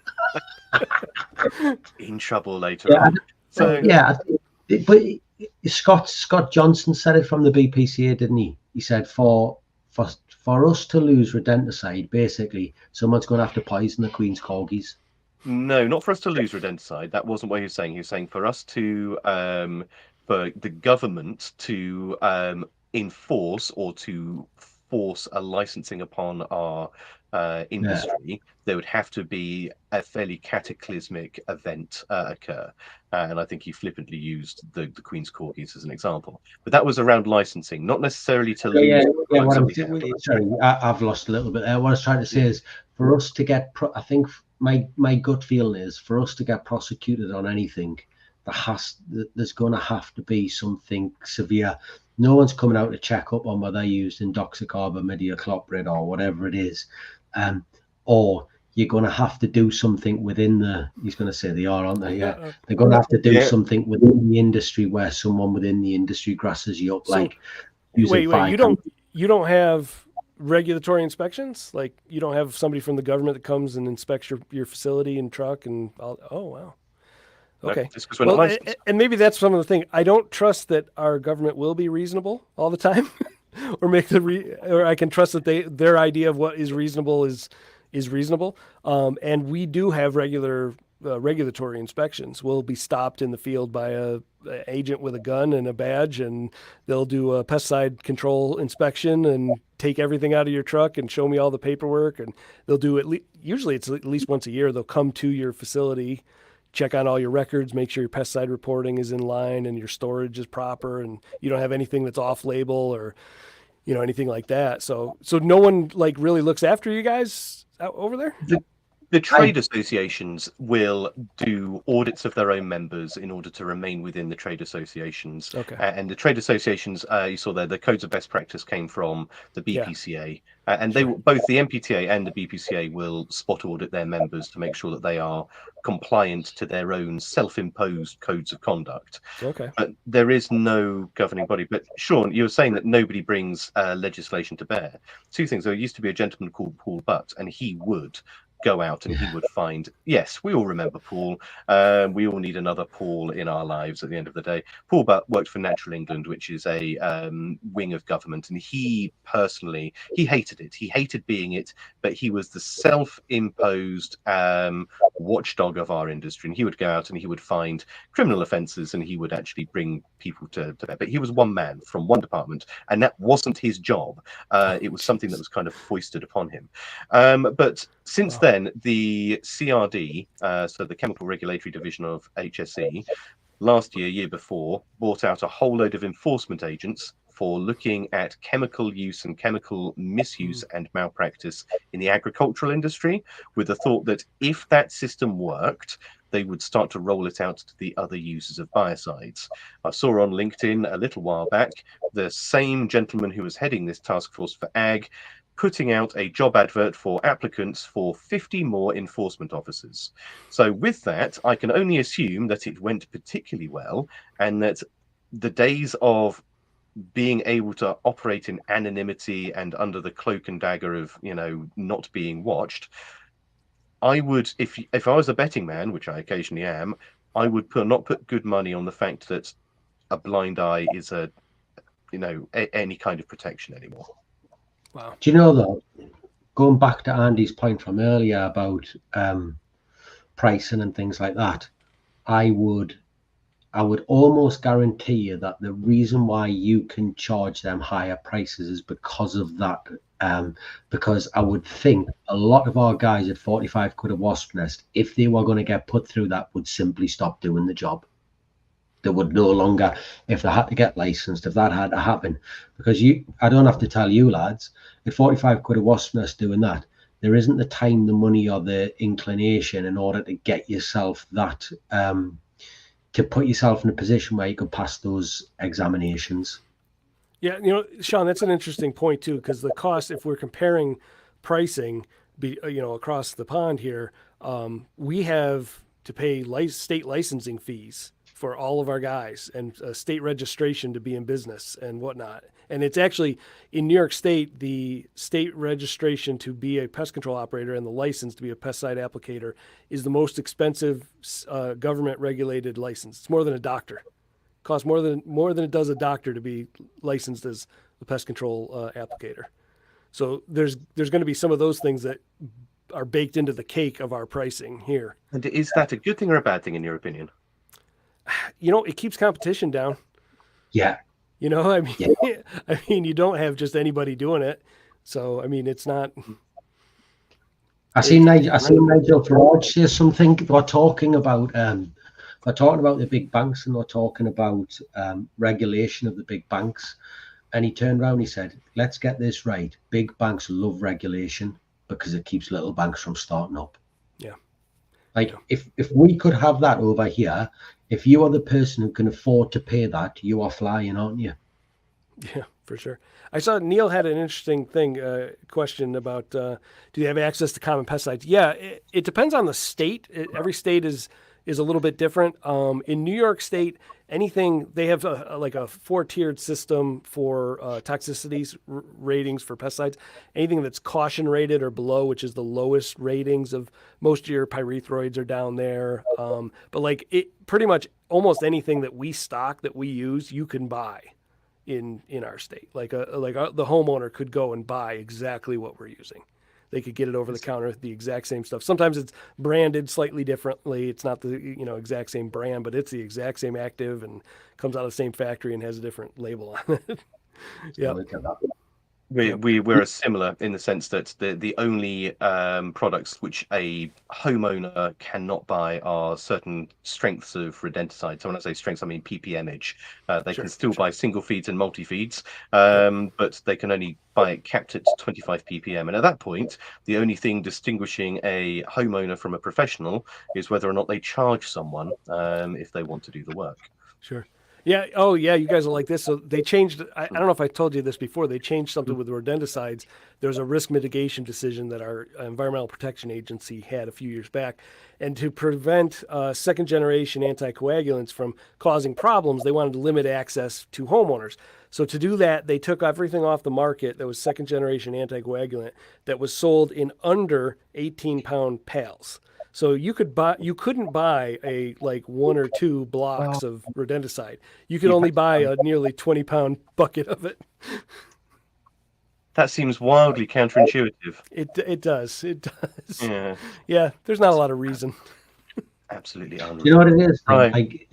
But we spoke about this last time as well. I can remember I found one of your bed bug chemicals, and the amount that you bought and the strength that you bought in comparison with ours, yous were literally a quarter of the price of what we were what we were buying ours at. Yeah, I was just sitting there, Yeah. But was that with the? I think that was with the biopesticide, right? We were talking about the. It was a bed bug one. To give us some names of them. What were they called again? We mainly use Apprehend. It's a fungal. It wasn't that. No. It was the one that said that it tracked bed bugs in all life stages as well. So it killed the eggs and. Sterifab. Sterifab was the other one that we use. It kills every stage. Yeah. Yeah. See, we don't have that, do Alex? We don't have an all stages thing, do we? Okay, we do. Yeah. Do it? That'll kill eggs. If you get if you directly apply an insecticide to an egg whilst it's still fresh, then it will kill it. If you get an insect growth regulator onto an egg at any stage, it will sterilize it. So we do you just have to get near them. Yeah, it's funny. Our eggs in house, we've had some that have survived pretty heavy doses of materials that are supposed to kill eggs, and we've had the eggs survive and hatch. Not a huge percentage; it might be 10 or 15% that will get like an eyedropper dose of a material and still be okay. It's pretty Does crazy. anyone want that secondary poisoning over there the way they do over here? Like what's that? Does anybody monitor your secondary poisoning over there the way they do over here? No. Secondary, as far as rodenticides? Yes. Let's get the power hose out. Okay. As far as rodenticides, or are you talking still with bed bugs? Everything. Like everything. Secondary poisonings is a big thing for rodenticides. Right. That's a huge thing. Yeah. Does the counter... Sorry, I was going to say, it's just like if you've got guys power hosing off houses, you'd be thinking, are any birds turning up a little bit poorly where they've been eating the spiders and the flies and all that? And it's like, do you know what it is? We might need to go a little bit easy on the old temperate or whatever it is. Is it just rodenticides which are getting monitored? No, it's everything, because there's pollinator protection groups and legislation, and they're changing a lot of things. We're definitely going to have our neonicotinoids pulled almost completely at some point, and we'll be in the same boat. We're just behind you guys a little bit. There is a light at the end of the tunnel. Now, we could talk all night, and I could happily talk all night, but somehow we've managed to go from 1 hour and 5 minutes, was when I last looked at it, to 1 hour 45. So, and you're still, this is still a work day for you. You're loafing off at the moment. So, so with that, I think we'll come to the last 3 questions of the night, as always, and I'll just bring them up here. So, Sean, do you want to start off? Yeah, have you enjoyed your time on the podcast? Oh my gosh, yeah. I enjoy it every time. You guys are great. I've learned so much in comparing and contrasting what we do differently. You know, that we're presented with some of the same problems and then have completely different solutions, and seeing why those solutions came to be, because there's always reasoning why we do things differently. And it's fascinating. And I have to say, for anyone listening to this, please take on board Andy's comments of map what map where you go, map what you sell, map what you end up redoing, because the human mind is a fickle, the human memory, should I say, is a fickle thing. You remember the emotive, you remember the subjective, and you forget the objective. And so with that, absolutely make a note of it, because your 50% call outs may just simply be attributed to one very irritating person. So there we go.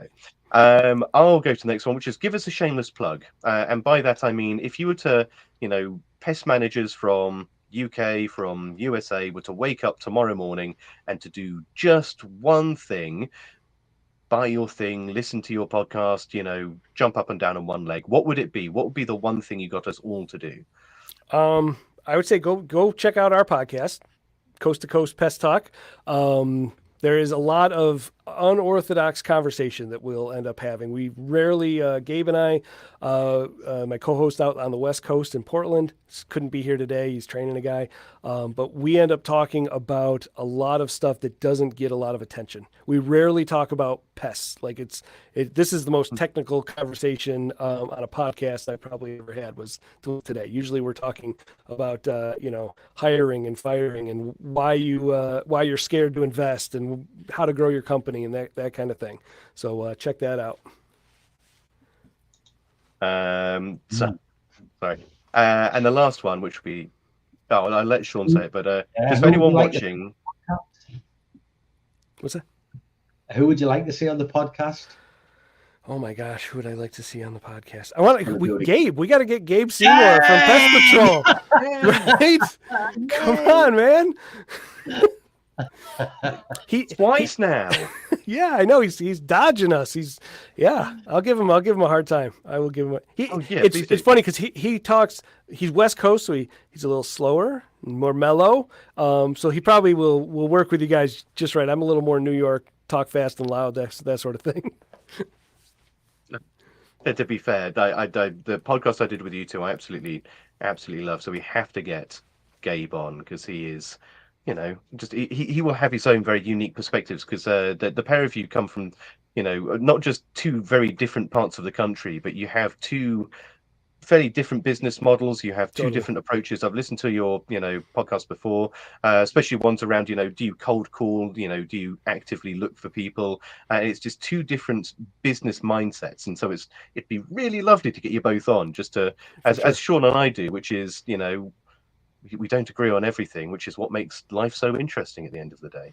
For sure. So there we go. There we go. Andy, it's been an absolute pleasure to have you on. There's a huge amount of love for you on this. I'm hoping that Holly is still listening, and she is going to, while we are talking and while we roll the credits, put the link to Post podcast out in the LinkedIn chat. So for anyone who wants to find Post on LinkedIn, Coast to Coast on LinkedIn, will be able to find and follow them there. Can I request dinner? She can have dinner ready for me when I get there. Is that? I tell you what, if she's listening. You can do that. I suggest that might be a bad thing to do. Okay. But you certainly can do that. Order some pizza and wings. We'll do that tonight. No, she is listening, man. Oh, there it is. Perfect. Okay, I'm divorced now. See you guys later. Sorry, and here we go. People are enjoying this so much. Can we just have one more hour? And honestly, we could. But I think A, he would blow a gasket, and B, I think all of Andy's staff would probably lynch him. And there we go. So, guys, thank you ever so much. It's been an absolute pleasure. So I'm going to say goodbye. And whoops. Bye-bye. See you all later. Thank you for listening to the Beauties and Beasties podcast.